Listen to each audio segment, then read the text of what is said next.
आप इन्हीं को रेवड़ी कहते थे ना, इन सारी योजनाओं को, जिनको मुफ्त की योजना, रेवड़ी और आदत लग जाएगी, हम नहीं करेंगे, और आप वही सब करने लग गए। यानी आज की राजनीति में ये सच्चाई है ना, इसको स्वीकार कर लेना चाहिए कि पैसे डायरेक्ट बैंक में डाले बिना आप चुनाव नहीं जीत सकते। बताया था, देखिए जैसा मैंने आपको बताया था, सशक्तिकरण में हम हमेशा यकीन रखते थे, और 2014 से जितनी भी पॉलिसीज आई हैं उनका दूरगामी, बहुत ही दूरगामी असर रहा है। स्वच्छ भारत की वजह से कितनी इन्फेंट मोर्टेलिटी कम हुई है देश में, वो डेटा भी आपके समक्ष उपलब्ध होगा। तो हम हमेशा से सशक्तिकरण में यकीन रखते थे, लेकिन एक ऐसा दौर आया जब ये लोग पैसे लुटाना शुरू किए। और देखिए, हमारे दुर्भाग्यवश देश में ऐसा कोई कानून है नहीं जहां की रेवड़ियों पर सुप्रीम कोर्ट का कोई रूलिंग हो या कोई ऐसा नियम हो, कानून हो जिसमें कि एक लिमिट लगाया जा सके, या फिर जो है जो वायदे किए गए हों उनका मूल्यांकन कर। क्योंकि सबसे ज्यादा वायदे कर वादा खिलाफी अगर किसी पार्टी ने किया है तो कांग्रेस पार्टी ने किया, और उसके तमाम इंस्टेंसेस कर्नाटक में, हिमाचल में तो 150 करोड़ का जो बकाया था इनकी सरकार का, उसकी वजह से हिमाचल भवन को गिरवी कर रखना पड़ा। तो ऐसी स्थिति में हम बिल्कुल सत्यवादी हरीशचंद्र बनकर नहीं चल सकते। हम प्रैक्टिकल पॉलिटिक्स में यकीन रखते हैं। ये दौर भी अगले 1-2 साल में खत्म हो जाएगा। मैं आपको बता रहा हूं, अगले 1-2 साल और चलने वाला है ये फ्रीबीज का दौर। उसके बाद लोग को पता चल जाएगा कि जो नुकसान कांग्रेस की राज्य सरकारों ने देश की वित्तीय व्यवस्था पर, वित्तीय अनुशासन पर, वित्तीय प्रणाली पर किया है, उसके बारे में जब पता चलेगा तो लोग इनकी बातों पर कभी यकीन नहीं करेंगे, और वो दिन बहुत जल्द आने वाला है। हमने एक बीच का रास्ता अपनाया है।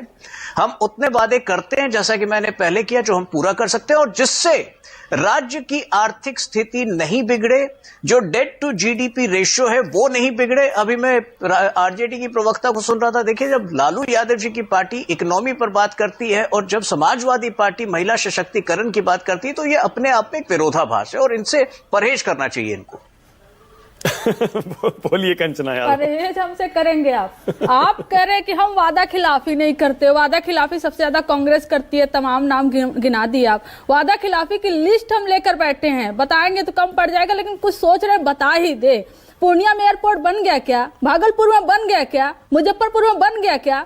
पटना यूनिवर्सिटी सेंट्रल यूनिवर्सिटी हो गया क्या? मोतिहारी चिल मिल खुल गया क्या? 1.25 लाख करोड़ का पैकेज मोदी जी जो प्रॉमिस किए थे, कितना दे दो भाइयों और बहनों? 50 लाख करोड़, 100 लाख करोड़ अपहरण का उद्योग बंद हो गया बिहार में। हो गया क्या? सब पूरा हो गया क्या? 2 crore job per year, 2 crore job per year. कौन बोला था? हम बोले थे क्या किसानों की आय 2022 तक दुगनी हो जाए? किसने बोला था क्या? हमने बोला था क्या? 500 में गैस सिलेंडर मिलेगा? हमने बोला था क्या? अरे वादा खिलाफी करने वाले हम पे वादा खिलाफी का आरोप लगाते हैं। हमने जो कहा है हमने वो किया है। हमने बिहार में जातिगत सर्वे का वादा किया, हमने किया। हमने कहा कि हम आरक्षण को बढ़ाएंगे, हमने बढ़ाया। हमने बोला कि हम नौकरियां देंगे, हमने दिया, और नियुक्ति पत्र दिया हमने। ऐसा कभी देखा है क्या आपने? इस तरह से नियुक्ति पत्र देते हुए देखा है क्या आपने? अरे चोरी कर लेते हमारा, कम से कम बिहार का कल्याण तो कर देते। अरे क्या बिहार से बार बार जुमले जाकर करते हैं प्रधानमंत्री मोदी जी? बिहार को ठगना ना बंद करिए। बिहार वाले मूर्ख नहीं है जो आपकी बातों में हर बार फंस जाएंगे। 2005 से लेकर 2025 तक वही जंगल राज। अरे कुछ है क्या आपके पास? 20 साल में ओके, दोनों जवाब देंगे। पहले तुहिन सिन्हा फिर राजीव रंजन। बोलिए तुहिन सिन्हा, पहले आपका जवाब। देखिए, दरभंगा में एयरपोर्ट आया है, और दरभंगा से जब लोग जो है ना मुंबई और दिल्ली सीधे फ्लाइट पकड़कर आते हैं, तो उस क्षेत्र की अर्थव्यवस्था कैसे बदल रही है इनके समझ के परे है। अब ये एक बात पकड़ लेते हैं कि आपने वादा किया था 15 लाख सबको देंगे। अरे कभी वादा नहीं दिया था। आप अगर वो वीडियो है मोदी जी का, तो उन्होंने एक एस्टिमेट बताया था कि इतनी बड़ी संख्या में भारत का धन बाहर है। कहीं हमने वादा नहीं किया था कि 15 लाख वापस करेंगे और या 15 लाख जो है सबके जेब में डालेंगे। ये एक भ्रम इन्होंने हमेशा से फैलाया है। बार बार जनता के विवेक पर, जनता की बुद्धिमत्ता पर ये लोग प्रश्न उठाते रहते हैं, और यही कारण है कि अब जनता इनको नकार रही है। आप एक बात बताइए, 11 साल के बाद किसी प्रधानमंत्री की लोकप्रियता क्या बढ़ती रहती है? इसीलिए बढ़ रही है क्योंकि हमने विश्वास जीता है जनता का, हमने वो वादे निभाए हैं जो ये मानने के लिए तैयार नहीं। राजीव जी बोलिए।